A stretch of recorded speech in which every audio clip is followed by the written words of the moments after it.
আজকে আমি বানাবো স্প্রিং রোল। স্প্রিং রোল বানানোর জন্য লাগছে চিকেন।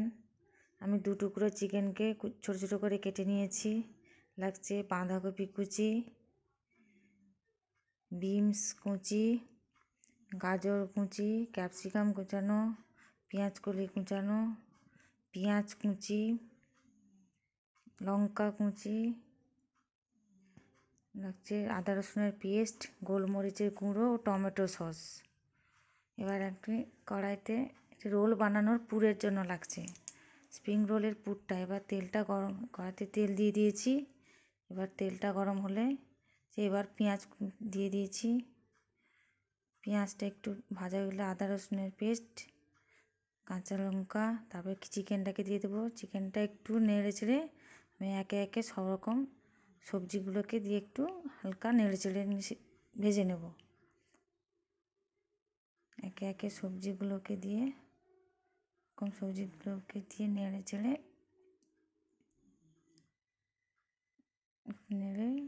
সবজি বাঁধাকপি দিয়ে দিলাম। এবার সব রকম সবজিগুলোকে নেড়ে একটু এবার 2 মিনিট মতো ঢাকা দিয়ে দেব। ঢাকা খুলে একটু নেড়ে দেখি সবজিগুলো আমার সেদ্ধ হয়ে গেছে। সবজিগুলো সব, এবার টমেটো সস দিলাম, একটু সয়া সস দিলে টেস্টটা ভালো হবে।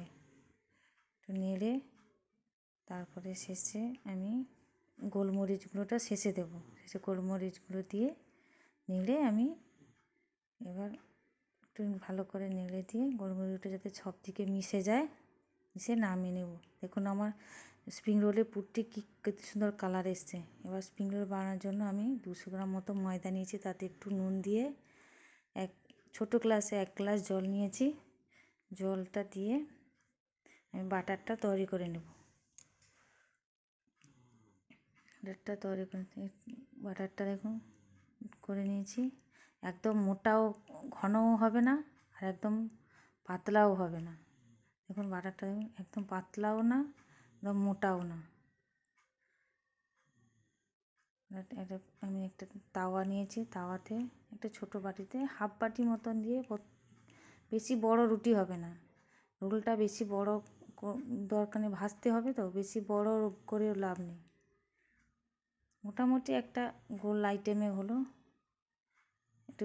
তাওয়াটা একটু ঘুরিয়ে নিলে চারদিকে মিলে যাবে। তারপর একটা চামচ দিয়ে আমি একটু সাইডগুলো ঠিক করে দিলাম, যাতে রোলটা একটু চারদিকটা সমান হয়। 1 মিনিট কি 2 মিনিট মতো রাখলে রোলটা হয়ে যাবে। এবার একটা বাটিতে 1 চামচ ময়দা নিয়ে একটু জল দিয়ে একটু মোটা করে মেখে নিলাম, যাতে রোলটার গায়ে দিলে রোলটা যখন ফোল্ড করব তখন রোলটা যাতে না খুলে যায় ভাজা ইয়েতে, তার গায়ে দিতে হবে। এবং আরেকটা বাটিতে 2 চামচ মতো ময়দা নিয়ে তাতে একটু জল দিয়ে, পাতলা করে এটা মাখতে হবে। একটু পাতলা করে মাখিয়ে নেব। এটা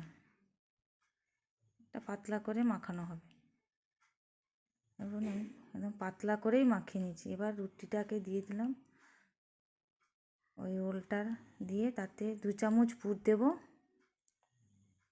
2 চামচ পুর দিয়েছি। এবার পুরটা দেওয়ার পরে ওই যে ময়দা 1 চামচ আমি মোটা করে মাখিয়েছিলাম, ওইটা রোলটার সাইডে সাইডে দিয়ে দেবো। রোলটার সাইডে দিয়ে দিলে রোলটা আর খুলে যাবে না।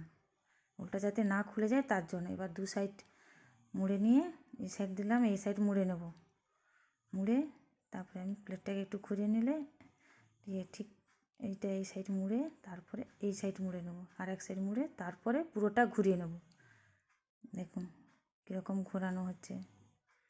তা ঘুরিয়ে নেব এবং সাইডগুলো একটু মুড়ে দেবো, যাতে ভাজার সময় এগুলো যেন না খুলে পুরটা বেরিয়ে না আসে।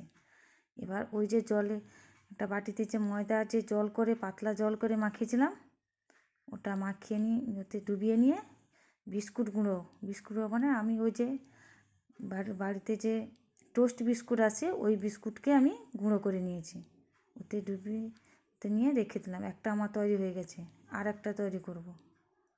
আর 2 চামচ পুর দিলাম আর একটা রুটিতে। তারপরে আমি ওই ময়দা মাখানোটা আবার সেই একই রকম পদ্ধতিতে রোলটাতে দিয়ে দিলাম। ময়দা মাখানোটা দিয়ে আবার সেই এক সাইড দু সাইড মুড়ে আবার সেই করবো। এক সাইড মুড়ে আবার এদিক সাইডটা মুড়লাম, ওই সাইডটা মুড়ে দিলাম, তারপরে গোল করে ঘুরিয়ে নেব। দেখুন কি সুন্দর হয়ে গেল দেখুন। এবার ওই জলে ডুবিয়ে আমি বিস্কুটগুলোতে ডুবিয়ে নেব, তাতে রোলটা স্প্রিং রোলটা খেতে খুবই ক্রিস্পি হয়, ভালো হয়, টেস্টি হাতে আসে। দেখুন আমি এইরকম করে একে একে করে বানিয়ে নিলাম। সাইডটা মুড়ে না দিলে যাতে খুলে না যায়, ভাজার সময় খুলে গেলে তো সব পুরগুলো বেরিয়ে যাবে। দেখুন আমার 200 গ্রাম ময়দাতে কতগুলো হয়েছে। এবার একটা কড়াইতে আমি তেল গরম করে একে একে করে পরপর করে ভেজে নেব। তো কড়া বসিয়ে দিয়েছি, এবার তেল দিয়ে দিলাম।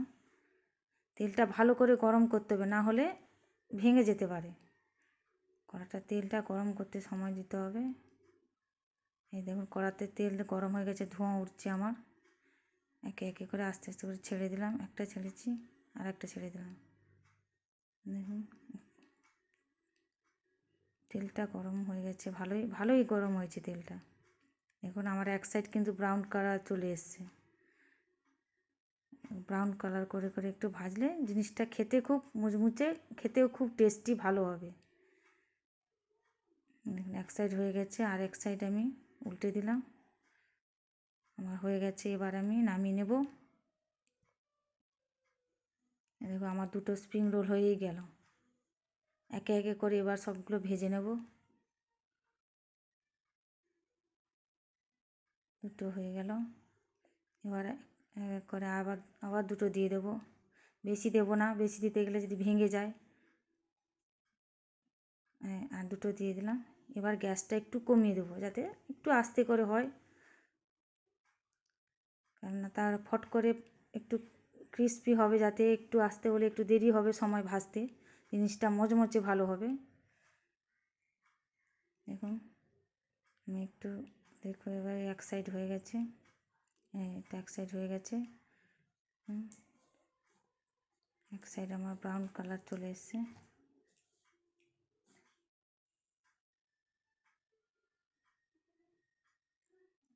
এমনি রোল তো সবাই দোকান থেকে কিনে খান, বাড়িতে আমার এই রেসিপিটা একবার ট্রাই করে দেখবেন কীরকম লাগে। স্প্রিং রোলটা কীরকম টেস্টি হয়। এখন আমার এক সাইড ব্রাউন কালার হয়ে গেছে, আর এক সাইড হয়ে গেল লালচে হলে জিনিসটা ভালো হয়। এবার আমি নামিয়ে নেব। আমার স্প্রিং রোল হয়ে গেল। একটু সস দিয়ে খেলে দেখবেন, খেয়ে আমার এই রেসিপিটা ট্রাই করবেন, বাড়িতে বানিয়ে দেখবেন কীরকম লাগে। হলে আমার চ্যানেলটাকে একটু সাবস্ক্রাইব